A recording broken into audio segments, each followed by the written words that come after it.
Salam alaikum et bienvenue encore une fois dans ce chapitre 4. Nous sommes au 10e cours et nous allons aborder la troisième partie de ce chapitre qui va traiter des effets de réflexion et réfraction par les ondes électromagnétiques à l'interface entre deux milieux d'indices différents, entre deux milieux différents. En utilisant les équations de Maxwell, il a été établi des relations qui sont appelées des relations de passage. C'est-à-dire, c'est les relations qui vont relier le champ électrique dans le milieu 1 avec le champ électrique dans le milieu 2 et le champ magnétique dans le premier milieu avec le champ magnétique dans le deuxième milieu. Et ces relations de passage, qui sont extraites des relations de Maxwell, nous dit que le champ électrique et le champ magnétique peuvent être décomposés en deux composantes. Une composante qui est tangentielle à la surface, qui sépare les deux milieux, et une composante qui est normale à l'interface, à la surface qui sépare les deux milieux. L'interface, c'est-à-dire la surface qui sépare les deux milieux. السطح اللي يفصل ما بين les deux milieux. Et ces relations nous informent que la partie tangentielle du champ électrique du milieu 1 est égale à la partie tangentielle du milieu 2, que le déplacement électrique, le vecteur d'excitation électrique D par sa composante normale plus la densité de charge surfacique fois N est un vecteur unitaire, entre la surface entre le milieu 1 et le milieu 2, de sorte qu'il est normal à la surface qui sépare les deux milieux. Et si on a mis l'indice 1 à 2, c'est-à-dire qu'il est dirigé du premier milieu vers le deuxième milieu. Donc, la densité, enfin le vecteur d'excitation électrique normal plus la densité de charge fois le vecteur unitaire normal dirigé vers le deuxième milieu est égal à la vecteur d'excitation électrique normale. Pour le champ magnétique, le vecteur d'excitation magnétique, mais par sa composante tangentielle, plus la densité de courant qui peut circuler à la surface, vectoriel, toujours le vecteur unitaire normal à la surface, dirigé vers la deuxième, est égal au vecteur d'excitation magnétique par sa partie tangentielle du deuxième milieu. Et puis, le vecteur normal du champ magnétique égal au vecteur normal du champ magnétique.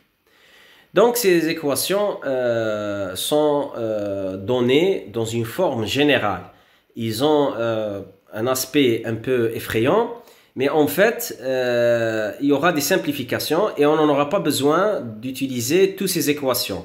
Donc, rassurez-vous, ce n'est pas si compliqué que ça. Nous allons utiliser uniquement les parties tangentielles des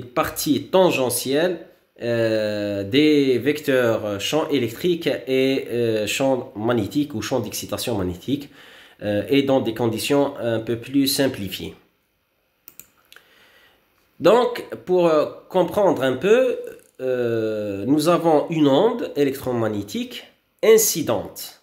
Donc, on va la caractériser par un vecteur incident. Donc, vecteur d'onde KI. Si on écrit KI, ça veut dire vecteur incident. Elle arrive, elle tape sur un point. Et ce point-là, appartient à une surface qui va séparer le milieu 1 d'indice de réfraction N1 et le deuxième milieu d'indice 2 de réfraction.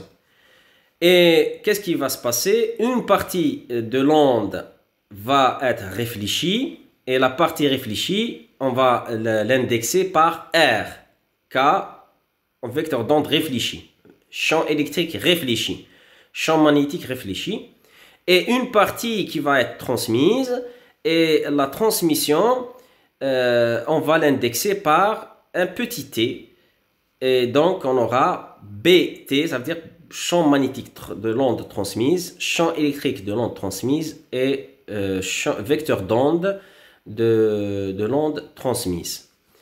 Et par convention que nous allons adopter, le point d'origine, c'est le point d'arrivée du vecteur d'onde sur la surface qui sépare les deux milieux. Et on va adopter un repère que voici, X, Z, et le Y, c'est la normale qui sépare les deux surfaces. Donc Y est perpendiculaire à l'interface qui sépare les deux milieux. Alors, les relations de passage sont établies par rapport aux composantes normales et tangentielles. C'est-à-dire, pour chaque vecteur, on peut projeter selon une composante qui soit parallèle à la surface. Regardez, parallèle à la surface, qu'on va appeler champ tangentiel. I, ça veut dire incident, celui qui arrive. Et une partie normale qui est toujours perpendiculaire à l'interface. Faites attention à ces notions. Ne faites pas la confusion entre vecteur transmis, vecteur tangentiel, vecteur normal, et plus tard on va voir transversal. Donc c'est des terminologies, ibarat, il faut bien les comprendre pour ne pas faire les confusions. La compréhension est basée sur une terminologie, sur des termes qu'il faut bien maîtriser et bien comprendre. Donc chaque vecteur pourra être projeté selon une direction qui est parallèle à la surface qu'on notera E tangentielle, et une composante qui est normale, c'est-à-dire perpendiculaire à l'interface. Donc, les relations de passage ont été données en fonction des vecteurs normales et tangentiels.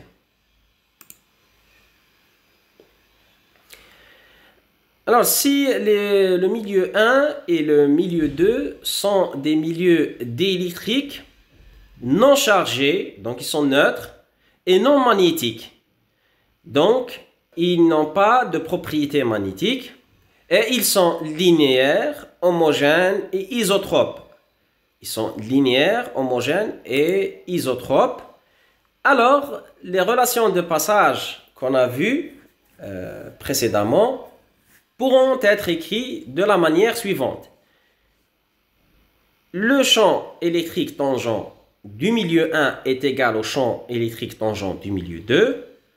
Le vecteur d'excitation électrique normal du milieu 1 est égal au vecteur d'excitation diélectrique du milieu 2 dans sa composante normale. Et puis, puisque c'est un milieu diélectrique, donc il n'y a pas de courant de conduction, J égale à 0, j'aurai le vecteur d'excitation magnétique tangentielle est égal au vecteur d'excitation tangentielle des deux milieux, et le champ magnétique normal du milieu 1 est égal au champ magnétique normal du milieu 2. Donc, si je remplace le vecteur d'excitation par 1 sur mu1 champ magnétique tangentiel, j'aboutis à cette relation qui doit être égale à 1 sur mu2 champ magnétique tangentiel. Puisque c'est des milieux non magnétiques, j'aurai forcément mu1 est égal à mu2 est égal à mu0 qui pourront être simplifiés. Par contre, epsilon, puisque c'est des milieux différents, forcément le epsilon n'est pas le même.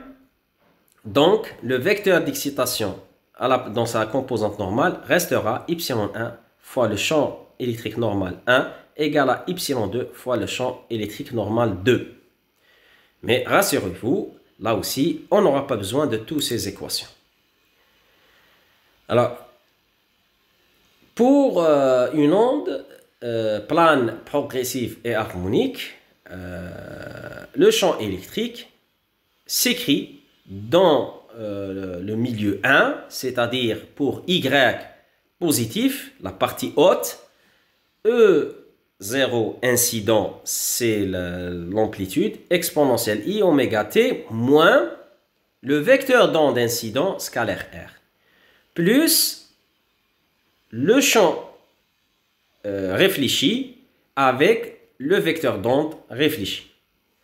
Pour la partie inférieure, c'est-à-dire pour Y inférieur à 0, on a l'onde transmise et le champ électrique est égal à uniquement la composante du champ transmis, donc E0 transmis exponentielle I oméga t moins le vecteur d'onde transmis fois R. Et pour le champ magnétique, les vecteurs champ incident, réfléchi et transmis s'écrivent de la manière conventionnelle, c'est-à-dire comme B0 exponentielle I oméga t moins KI R, KR fois R pour le champ réfléchi et K transmis fois R, chacun avec son vecteur d'onde. Et en utilisant les relations de Maxwell qu'on a vues dans le cinquième cours, on a B pourra être remplacé par KI vectoriel EI fois 1 sur oméga. Et pour le réfléchi, KR, ER, KT, ET. Alors pour résoudre le problème, on va considérer uniquement les composantes tangentielles. On ne va pas trop s'inquiéter de la composante normale parce que ce qu'on cherche, c'est d'établir des relations. Et les relations des composantes tangentielles sont largement suffisantes pour ça. Alors, puisque nous sommes à l'interface, c'est-à-dire à la surface de transition entre le milieu 1 et le milieu 2, forcément, nous sommes au niveau y égale à 0. Donc, le vecteur position s'écrit x fois ex plus z fois ez, étant donné que y étant égal à 0. Les composantes tangentielles à la surface nous indiquent que le champ tangentiel dans le milieu 1 est égal au champ tangentiel dans le milieu 2. Et dans le milieu 1, nous avons deux parties. Nous avons un champ électrique incident qui arrive et un champ électrique réfléchi qui repart.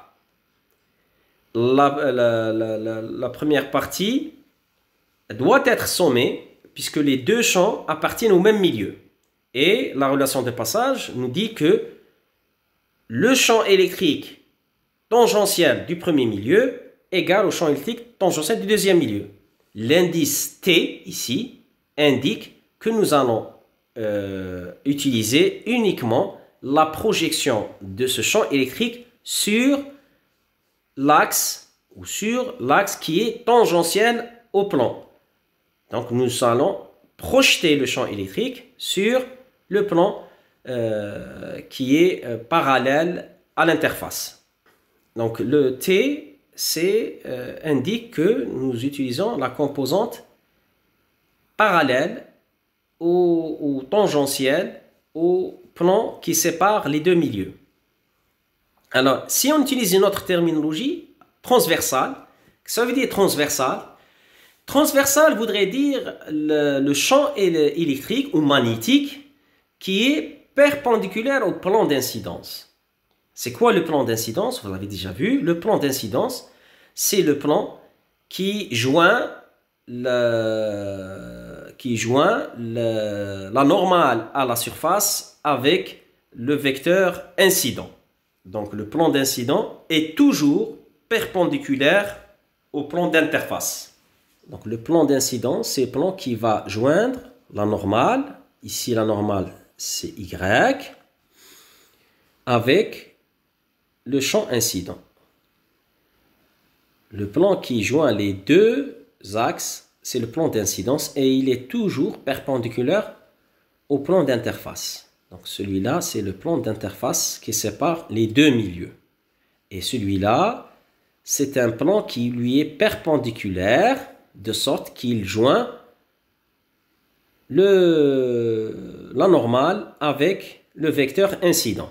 Ainsi, nous allons noter θi, l'angle que fait l'onde incidente, θr, l'angle que va faire l'onde après réflexion avec la normale, et θt, l'angle que fait l'onde transmise avec la normale. Donc, pour le champ magnétique, aussi, nous avons le champ d'excitation magnétique tangentielle du milieu 1 égal au champ d'excitation magnétique tangentielle du milieu 2. Or, H est égal à 1 sur mu fois B. Je répète que T voudrait dire tangentiel. En faisant la somme du champ magnétique incident avec le champ magnétique réfléchi, puisqu'ils sont tous les deux dans le milieu 1, et égal au deuxième membre le champ magnétique transmis, puisque le champ magnétique transmis appartient au milieu 2. Sachant que mu1 est égal à mu2 est égal à mu0, parce qu'on a supposé que le milieu était non magnétique, donc on aboutit aux expressions suivantes. B, champ magnétique incident, composante tangentielle, plus le champ magnétique réfléchi par sa composante tangentielle, égale au champ magnétique transmis par sa composante tangentielle.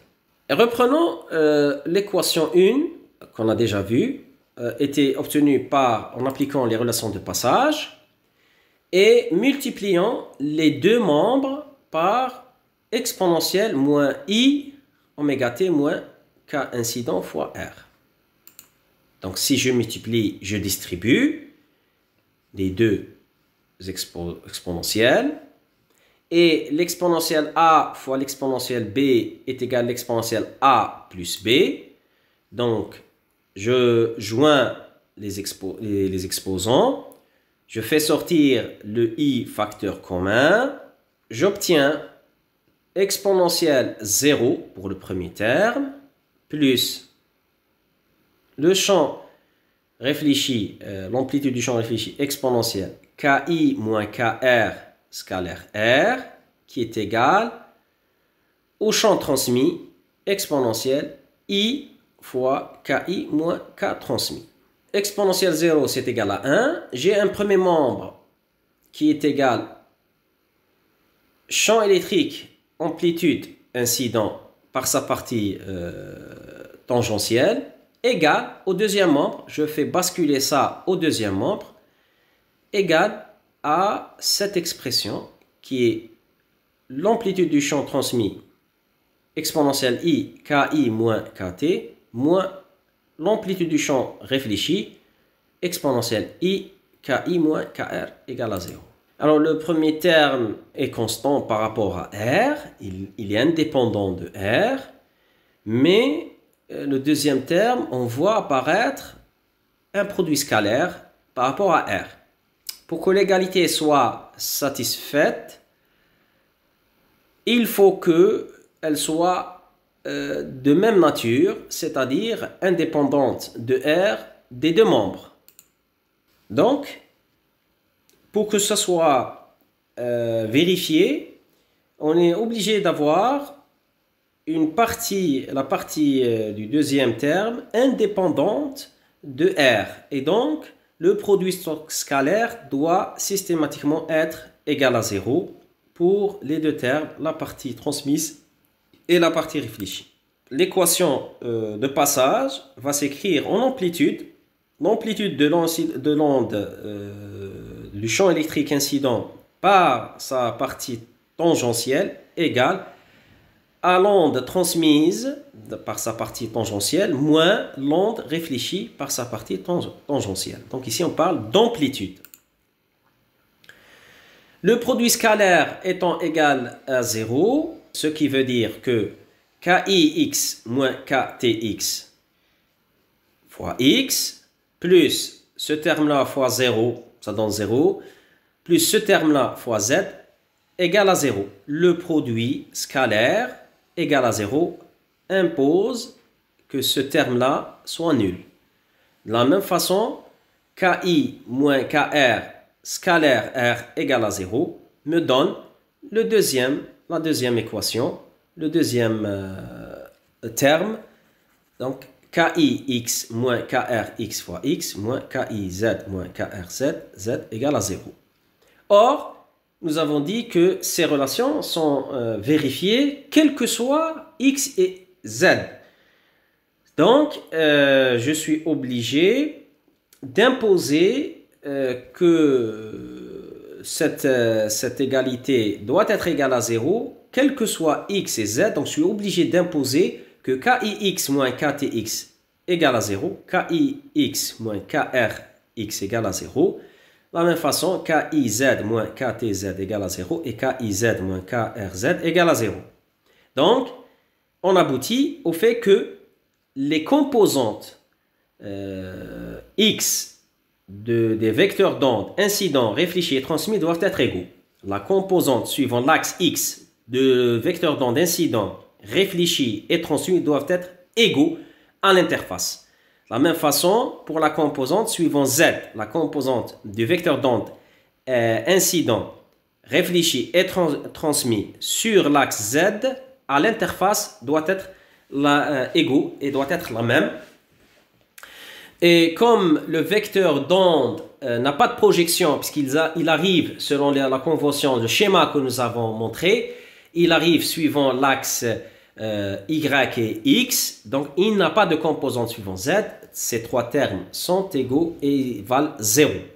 Par contre, suivant X, si on fait la projection du vecteur d'onde selon l'axe X, on va trouver KI sinus θi. Et nous avons vu dans le cas, dans la partie de la propagation des ondes dans les milieux diélectriques, que K dans le milieu diélectrique vaut N oméga sur C. Et de la même façon, l'onde réfléchie aura comme composante suivant l'axe X, c'est KR sinus θr, N1 oméga C sinus θr, KT, c'est la même chose, KT sinus θ transmis, qui est égal, cette fois-ci, N2 oméga sur C, puisque l'onde transmise, le vecteur d'onde dans la partie transmise, est égal à N2 oméga sur C. Alors, pour comprendre un peu les projections, nous avons fait ce schéma. Le vecteur d'onde, il arrive comme ça, dans cette direction, et je retrouve l'angle incidente par rapport à la projection ici. Alors, il faut appliquer les règles trigonométriques. Et là, si je fais la projection de KI suivant l'axe X, j'aurai un sinus. Donc, KI sinus θi est égal à KIX. De la même façon, je retrouve θr ici. Et donc, la projection de KR suivant X va valoir KR sinus θr, parce que c'est en face à l'angle. Hein? La projection est en face à l'angle. De la même façon, pour l'angle transmise, θt, je le retrouve ici. J'applique les règles de géométrie. Et donc, la trigonométrie m'impose que la projection de KTX, c'est un sinus fois KT. Sinus θt fois KT est égal à Kθt. Et ce terme-là, à l'interface, ce terme-là doit être égal à ce terme-là, doit être égal à ce terme-là.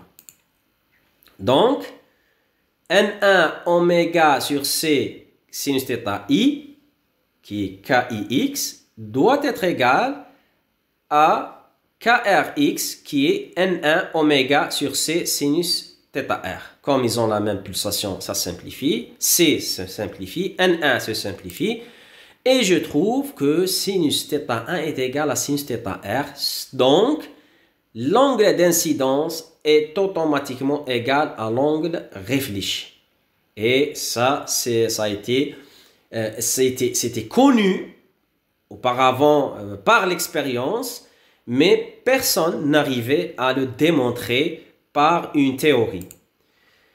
De la même façon, pour KIX égale à K transmis X, je remplace, j'aurai N1 oméga sur C sinus θ1 égale à N2 oméga sur C sinus θ2. Je simplifie les oméga et les C, je trouve la fameuse relation de Snell-Descartes, N1 sinus θ1 égale à N2 sinus θt, qui était une relation empirique, mais que la théorie de l'électromagnétisme est venue démontrer ce qui représente un point fort, d'arriver à démontrer des résultats empiriques que personne ne trouvait une assise comment dirais-je, une assise théorique. Alors, la relation de Snell-Descartes, en soi, elle était connue bien avant. On reporte que c'est Ibn Sahl qui a été le premier à publier sur les lentilles et avoir fait allusion à ces lois de réfraction par le travail sur les lentilles. Et ces travaux ont été repris par Ibn Haytham, qui a fait aussi beaucoup de travaux en reprenant les travaux de son maître. Et plus tard, ces livres ont été traduits et répandus en Europe pour que arrive à peu près à la même époque, Snell de son côté et Descartes d'un autre côté sont arrivés à exprimer de manière sous forme plus mathématique, sous forme d'équation, parce qu'auparavant ça a été tabulé comme sur des tables, c'était pas exprimé sous forme d'une équation. Mais Snell et Descartes l'ont exprimé sous forme d'une équation. Mais personne n'arrivait à le démontrer par une théorie, jusqu'à l'arrivée de la théorie de Maxwell vers les 1864. Alors jusque-là, les relations empiriques de Snell-Descartes ne donnaient aucune information sur les intensités lumineuses des rayons réfléchis et réfractés, ou la comparaison entre les angles incident réfléchi, incident et transmis. Et c'est là que vient apporter la théorie de Maxwell plus d'informations et compléter ce qui a été fait en donnant le rapport, enfin des coefficients qui vont nous renseigner sur le rapport entre l'amplitude de l'onde incidente avec l'amplitude de l'onde réfléchie et transmise, et sachant bien que l'intensité lumineuse est liée au carré de l'amplitude. C'est-à-dire, si on connaît la variation de l'amplitude, on peut avoir une idée sur la variation de l'intensité de lumineuse. Le pourcentage de l'intensité réfléchie et transmise. Reprenons de l'équation 3. Donc, l'amplitude du champ incident par sa partie tangentielle. Je répète qu'on travaille uniquement sur la composante qui est parallèle à l'interface, égale à l'amplitude du champ transmis tangentiel moins l'amplitude du champ réfléchi aussi tangentiel.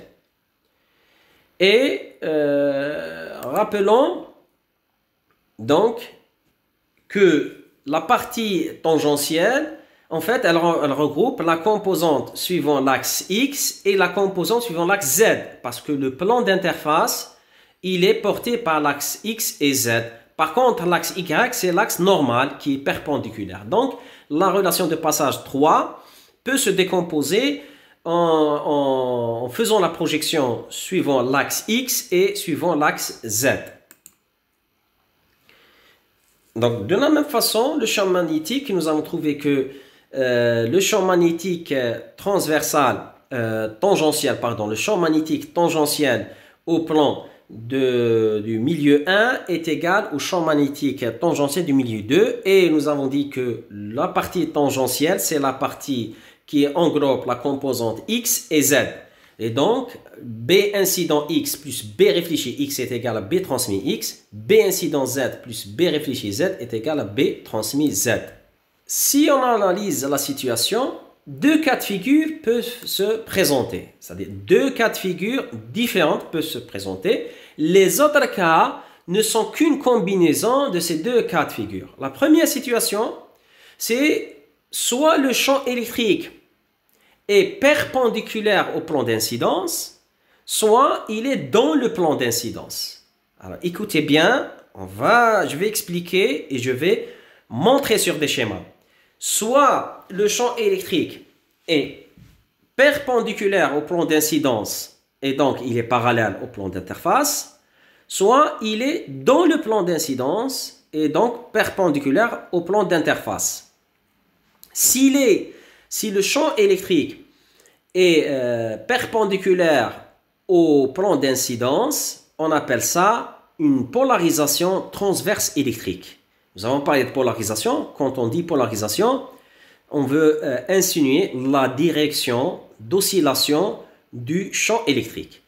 Et donc, le champ électrique, dans ce cas-là, s'il est perpendiculaire au plan d'incidence, on parle de polarisation transverse électrique. Si le champ électrique est perpendiculaire au plan d'incidence, c'est que le champ magnétique est dans le plan d'incidence. Et le contraire, si le champ électrique est dans le plan d'incidence, le champ magnétique est perpendiculaire au champ d'incidence. Alors, dans ce cas électrique, on parle de polarisation transverse électrique qu'on notera TE.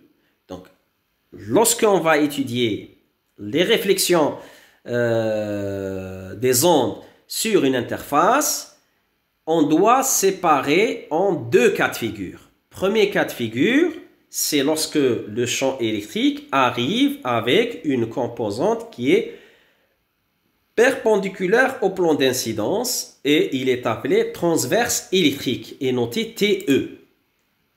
Regardez bien dans ces schémas, l'onde arrive et vous avez le champ électrique qui est perpendiculaire au plan d'incidence. Je rappelle, le plan d'incidence, c'est le plan qui est perpendiculaire à l'interface, donc I.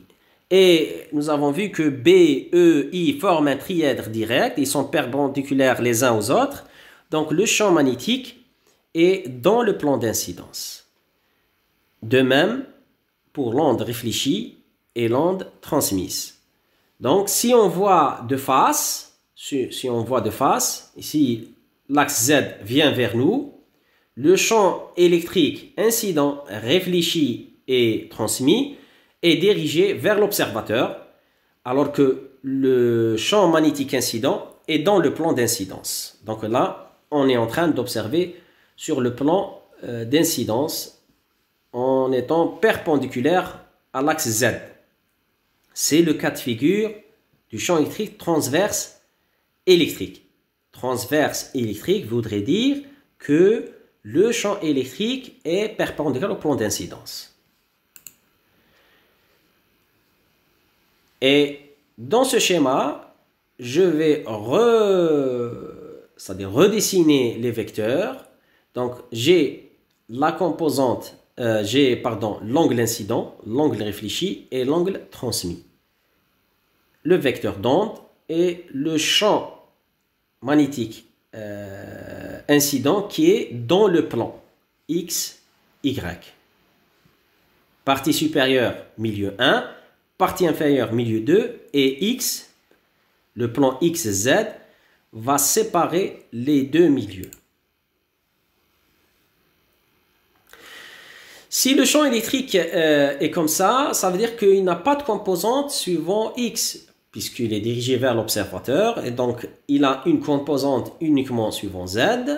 Donc le champ électrique incident, réfléchi et transmis, il est perpendiculaire au plan, donc il n'a pas de composante ni suivant Y, qui ne nous intéresse pas, ni suivant Z, ni suivant X par contre. Il n'a de composante que suivant Z, et donc le champ incident Z est égal à EI, puisqu'il n'a qu'une seule composante suivant Z, et le champ réfléchi sur Z, c'est ER, et le champ transmis Z, c'est E transmis.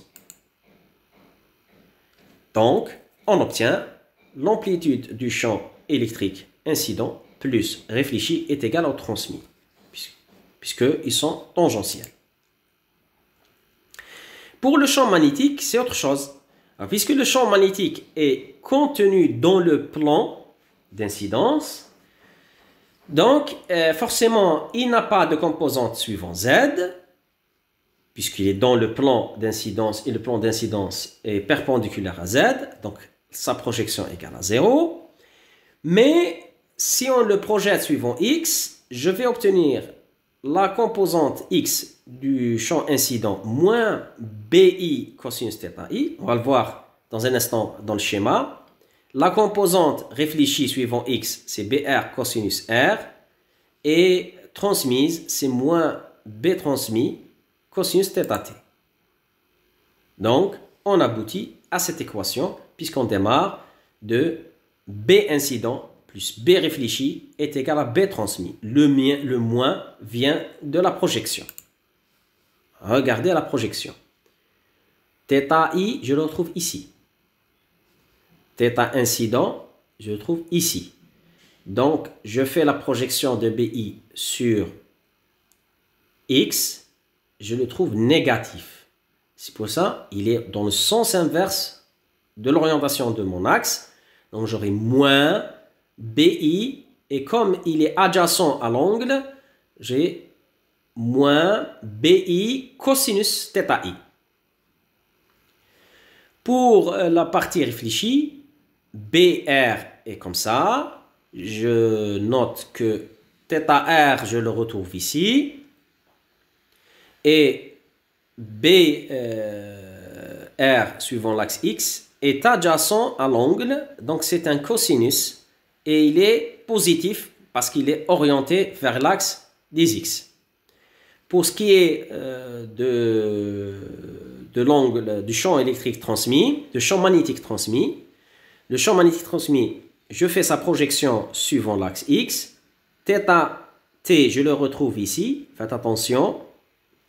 Donc, θ T, il est identique à ça. Je rappelle, il faut appliquer les règles de géométrie pour retrouver la correspondance entre les angles de projection et l'angle θ T. Et donc, il est adjacent à la composante X, donc c'est un cosinus. Et il est dirigé dans le sens inverse, donc la projection doit être précédée par un signe moins. Ça donne moins B transmis cosinus θ T.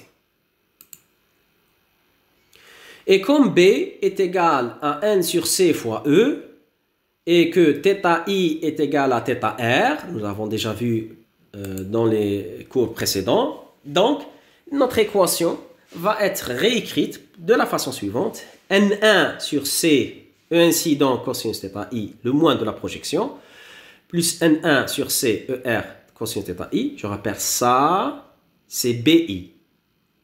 Dans un milieu diélectrique, B est égal à N fois E sur C. Ça, c'est BR et ça, c'est B transmis.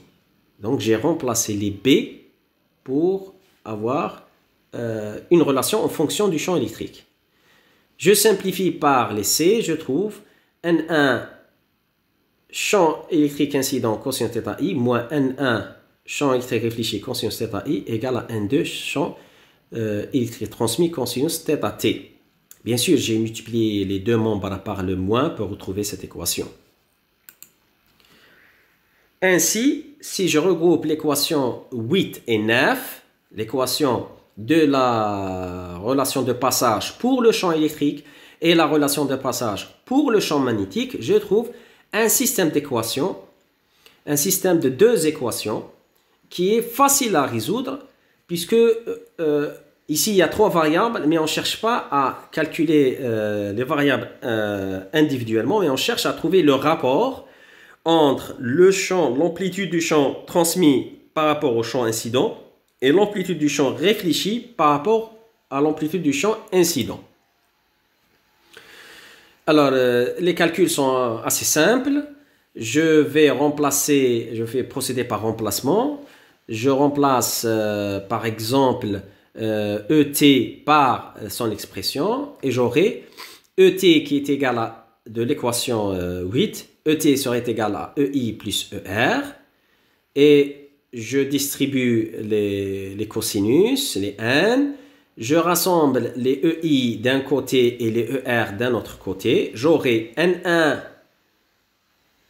champ incident cosinus θ i moins N2 cosinus θ champ incident égale à N1 ER θ i plus N2 E θ ER i.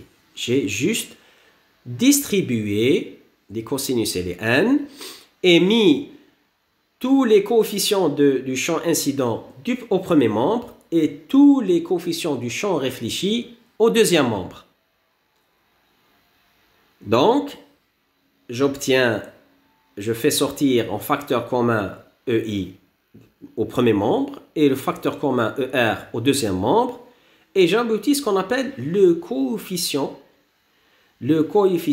de réflexion en amplitude dans le cas d'une onde transverse électrique. Le coefficient R, ça veut dire réflexion, TE, ça veut dire pour le cas d'une onde transverse électrique, qui vaut le rapport entre l'amplitude du champ réfléchi par rapport au champ incident, qui est égal à cette fraction. Donc j'ai juste fait passer EI au deuxième membre, donc il passe ici, et le coefficient de ER passe au premier membre, et il devient ici. Donc on aboutit à cette relation qui va déterminer comment va évoluer l'amplitude du champ électrique lorsqu'il est réfléchi en fonction des angles θi et θt. De la même façon, si cette fois-ci, je remplace ER par son expression en fonction de ET et EI. Donc ER dans l'équation a été remplacé par ce qu'il vaut, c'est ET moins EI. Et en faisant la même chose, on va distribuer cosinus θ et N1. Puis on va regrouper les coefficients de EI au premier membre, les coefficients de ET au deuxième membre. Et puis on va faire sortir ET facteur commun. Et on va établir le rapport entre ET et EI. Ce qui fait qu'on va aboutir au coefficient de transmission pour une onde transverse électrique qui vaut le champ transmis divisé par le champ incident et qui vaut cette fraction et cette relation qui est l'équation qu'on va noter 11. Donc on est arrivé à deux coefficients pour le cas d'une onde transverse électrique. Un coefficient qui nous donne le rapport des amplitudes dans le cas réfléchi et dans le cas transmis. Dans le cas des ondes transverses électriques, qu'est-ce qu'on remarque? On remarque que cette relation est toujours vérifiée, à savoir que le coefficient de réflexion d'une onde transverse électrique plus 1 est toujours égal au coefficient de transmission. Le coefficient de réflexion plus 1 est égal au coefficient de transmission. Vous pouvez le vérifier dans les équations, c'est facile.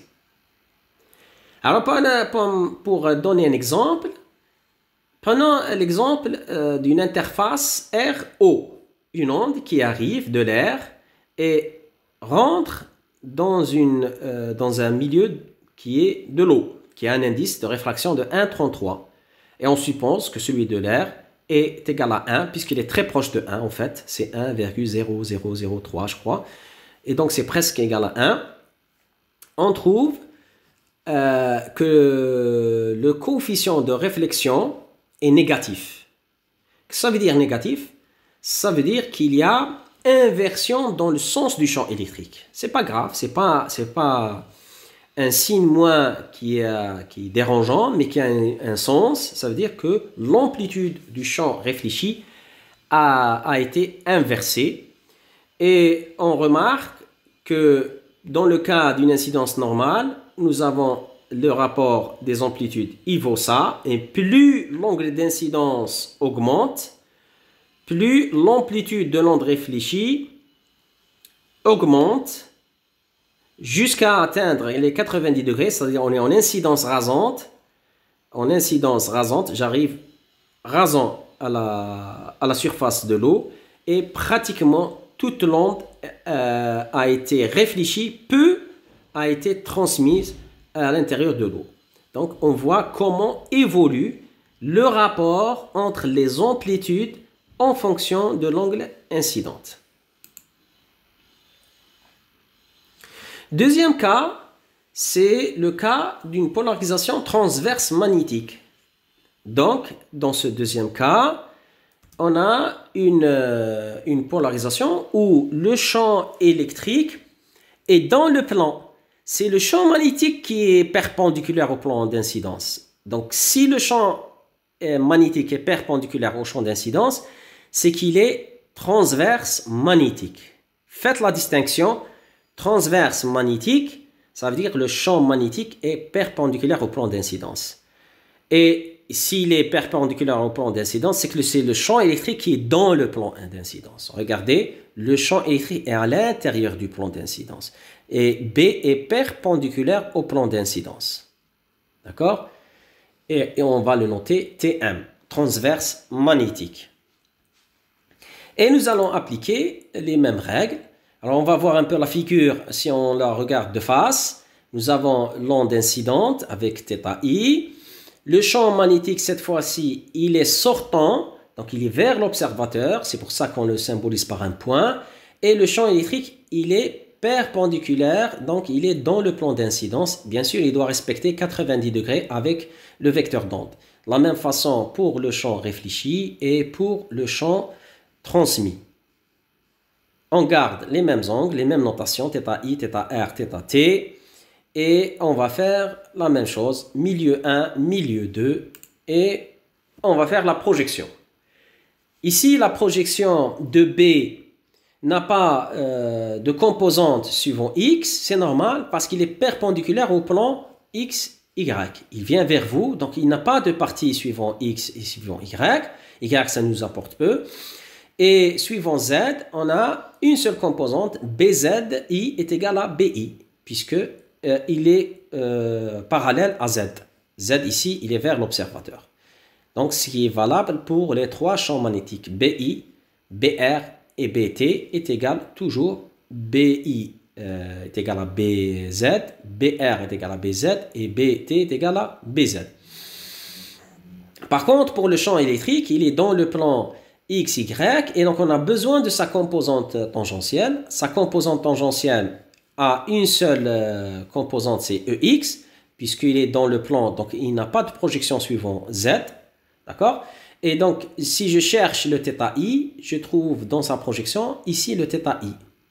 Et donc, la composante EX est égale à plus, puisque c'est dirigé vers le sens positif des X, donc plus cosinus, puisqu'il est adjacent, cosinus θi fois EI. Le EIX est égal plus cosinus θi fois EI.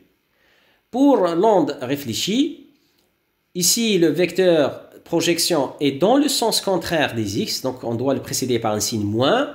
Donc c'est moins, je retrouve l'angle θ ici, faites attention, il faut retrouver l'angle θ par les règles d'équivalence entre les angles. Et donc, θr équivalent à θr est ici. Et donc, je vais retrouver moins cosinus θr, parce que c'est adjacent, fois ER. Pour l'onde transmise, je retrouve θt ici, par rapport à θt. Et la projection de ET, c'est plus, puisque c'est dans la direction de X, cosinus θt, puisque c'est adjacent, fois ET. Donc, une fois nous avons compris les projections, donc on a dit que EIZ est égal à 0. Tous les composants suivant Z sont égaux à 0, puisque E est perpendiculaire à Z, il est dans le plan. Que EX est égal à EI cosinus θi, que dans la partie réfléchie, on a le signe moins, ce qui n'est pas le cas dans l'onde transmise. Et appliquons les règles de transmission. Donc, le champ incident cosinus θi moins, j'ai dit moins, c'est le moins de la projection. ER cosinus θr égale ET cosinus θt. Pour le champ magnétique, nous avons dit qu'il n'a pas de composante suivant X, puisqu'il est perpendiculaire au plan X, Y. Et la seule composante qui reste, c'est que BI est confondu avec la composante Z, donc BIZ est égal à BI. Et BER égale à BIZ est égal à BIZ. Donc, on a BI, les relations de passage vont se simplifier à BI plus BR est égal à B transmis. Donc, en appliquant B est égal à N sur C fois E, j'aurai N1 sur C champ incident plus N1 sur C champ réfléchi égale à N2 sur C champ transmis. Puisque dans un diélectrique, le champ magnétique est égal à N sur C fois E. Et en appliquant l'angle d'incidence est égal à l'angle réfléchi, je vais obtenir les équations suivantes. Alors, en simplifiant par C, je trouve N1 EI1 est égal à N1 plus N1 ER égale à N2 E transmis. Ce qui nous fait aboutir à ce système d'équations. Première équation, deuxième équation. De la même façon que nous avons fait précédemment, nous allons exprimer en fonction du rapport ET sur EI et ER sur EI. Donc, nous allons tirer ET et remplacer dans la deuxième équation. ET est égal à N1 sur N2 EI plus N1 sur N2 ER. Je remplace dans la première équation, donc ça c'est ET, que j'ai remplacé par son expression. Je distribue le cosinus θt. Puis, je sépare les variables, je ramène le champ réfléchi au deuxième membre et tous les coefficients du champ incident au premier membre. Je fais sortir facteur commun EI et j'arrange l'équation. C'est simple, je fais multiplier les deux membres par N2. Ça permet d'éliminer cette fraction, les deux membres. En multipliant les deux membres par le même chiffre, je ne change pas à l'équation. Et donc, j'aurai N2 cosinus θi moins N1 cosinus θt, facteur de EI, égale au deuxième membre, N2 cosinus θi plus N1 cosinus θt égale à ER. Et là, c'est facile. On calcule le rapport. Donc, le coefficient de réflexion dans le cas d'une transverse magnétique égale au rapport ER sur EI qui est égal à cette expression. Faites attention, elle ressemble, mais elle est différente. Faites attention, elle ressemble au coefficient de réflexion transverse électrique, mais elle est différente. Regardez bien, comparez, vous n'allez pas trouver qu'ils ont les mêmes indices, les mêmes coefficients des indices. Attention. Alors, le ER est un coefficient de réflexion d'amplitude dans le cas d'une transverse magnétique. Je vais faire la même chose pour trouver le coefficient de réflexion, le coefficient de transmission. Donc, je tire ER en fonction de ET et de EI, de l'équation précédente, et je la remplace dans la première équation. Ici, j'ai remplacé ER. J'ai remplacé ER par son expression. Je fais la même chose, je vais distribuer le cosinus et je sépare les variables. Je ramène le E transmis avec ses coefficients d'un côté et de l'autre côté le E incident avec ses coefficients. Donc ici, d'abord, j'élimine la fraction en multipliant les deux membres par N1. Puis, je ramène les deux équations de sorte que chaque membre est d'un côté. Voilà, ET avec ses coefficients, ET avec ses coefficients, EI avec ses coefficients, EI avec ses coefficients. Et là, je tire en facteur commun, j'aurai 2 fois N1 cosinus θi, c'est le même membre. Et au deuxième membre, j'ai fait sortir en facteur commun ET et je calcule le rapport. Le rapport qui est égal à le coefficient de transmission dans le cas du transverse magnétique, c'est ET sur EI est égal à 2 fois N1 cosinus θi sur N1 cosinus θt plus N2 cosinus θi. Donc, on est arrivé à ces équations.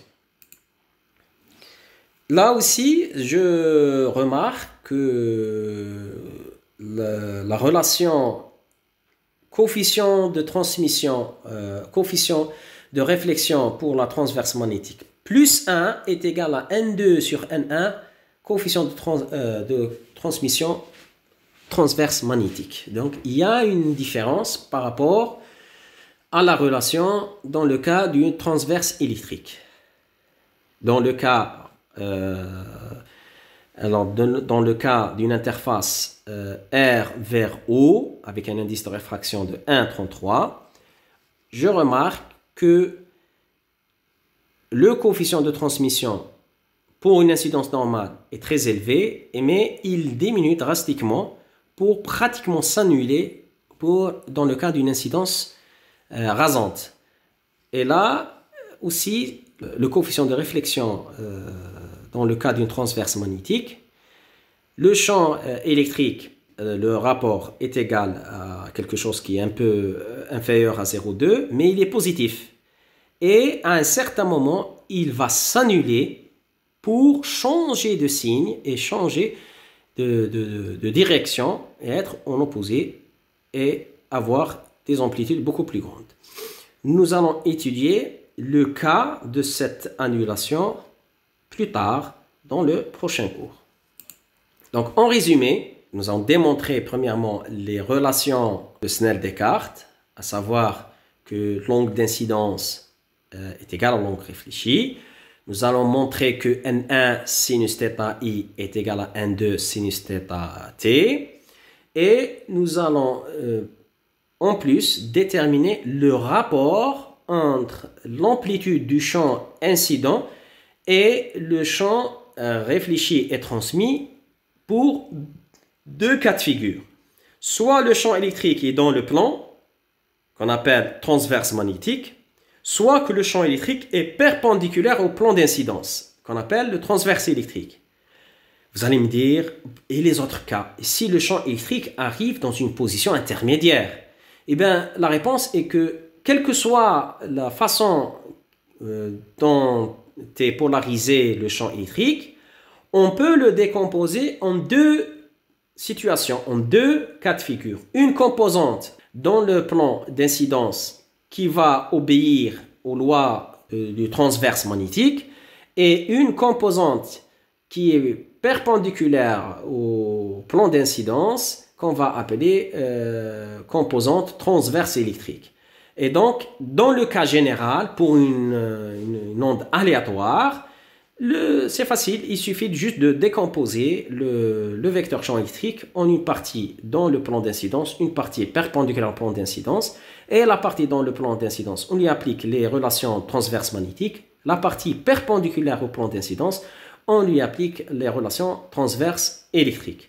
Et donc, en résumé, je regroupe les quatre équations, réflexion, transmission, transverse électrique, réflexion, transmission, transverse magnétique.